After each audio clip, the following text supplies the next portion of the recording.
విజయనగరం జిల్లా చీపురుపల్లి మండలం మెట్టపల్లి గ్రామంలో స్క్రబ్ టైఫస్ వ్యాధి కలకలం రేపుతోంది.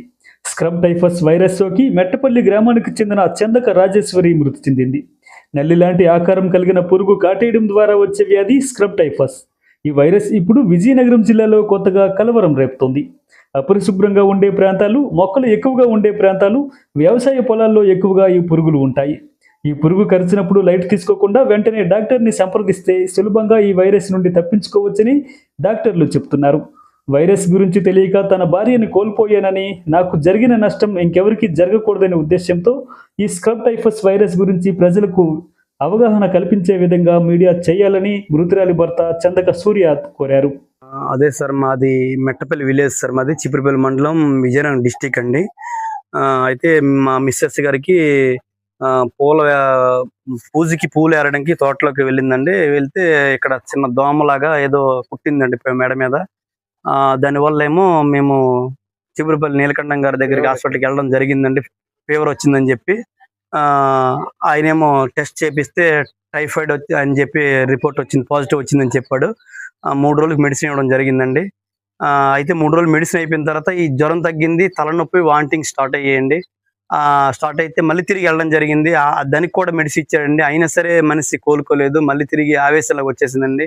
మళ్ళీ వెళ్తే ఆయన ఇది ఇక్కడ అవ్వదు, విజయనగరం తీసుకెళ్ళిపోండి అని చెప్పి ఆయన చెప్పడం జరిగింది. విజయనగరం కూడా కాస్వి హాస్పిటల్కి తీసుకెళ్ళామండి. తీసుకెళ్తే అక్కడ బ్లడ్ టెస్ట్ చేస్తే ఇది అది ఆయన డాక్టర్ గారు మాకు చెప్పడం జరిగింది. బ్లడ్ టెస్ట్ చేసిన తర్వాత స్క్రబ్ అని చెప్పి ఒక వైరస్ ఉంది, మీకు పురుగు తాకింది, ఎక్కడ మీరు చెప్పలేదా మీ డాక్టర్ గారికి అని అడిగారండి. లేదు సార్ మాకు తెలియదండి, మేము చెప్పాం కానీ ఇంత స్క్రబ్ వైరస్ ఉందని మాకు తెలియదు సార్. లేదు ఆయన చెప్పాడండి, స్క్రబ్ వైరస్ నడుస్తుంది, మీకు తెలియలేదు, తెలిసి లాస్ట్ స్టేజ్లో మీరు వచ్చారు, ఇది స్క్రబ్ వైరస్ అమ్మ, ఇది మీరు లాస్ట్ స్టేజ్లో వచ్చారు, ఇది కొద్దిగా కష్టము, మా ప్రయత్నం మేము చేస్తాము అని చెప్పి వాళ్ళు చెప్పడం జరిగింది. మేము కూడా సార్ చేయండి అని చెప్పి, ఎంత డబ్బులు ఖర్చు అయినా పర్లేదు మీరు చేయండి సార్ మేము అన్నామండి. వాళ్ళ ప్రయత్నం వాళ్ళు చేశారు. 12 గంటలు వైద్యం నడిపించారు, కానీ మా మనసు మాకు దక్కలేదండి. అయితే ఆమె చనిపోయిందండి. చనిపోయిన తర్వాత ఇప్పుడు ఎందుకంటే మీకు చెప్తాను, నాకు ఎలాగో అన్యాయం జరిగింది, ఎవరికి అన్యాయం జరగకూడదు. ఈ స్క్రబ్ వైరస్ ఉందని ముందుగా మాకు తెలిస్తే నిజంగా ఈ అశ్రద్ధ ఇప్పుడు కూడా అశ్రద్ధ చేయలేదండి.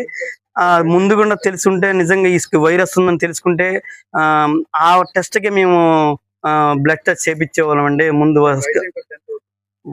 వైద్యం ఖర్చు, ఒక టాబ్లెట్ ఖర్చు 14 రూపాయలు అట్టండి. కనీసం ఇలాగా నడుస్తుందని చెప్పి ఎవరు కూడా మాకు ఇన్ఫర్మేషన్ ఇవ్వలేదు.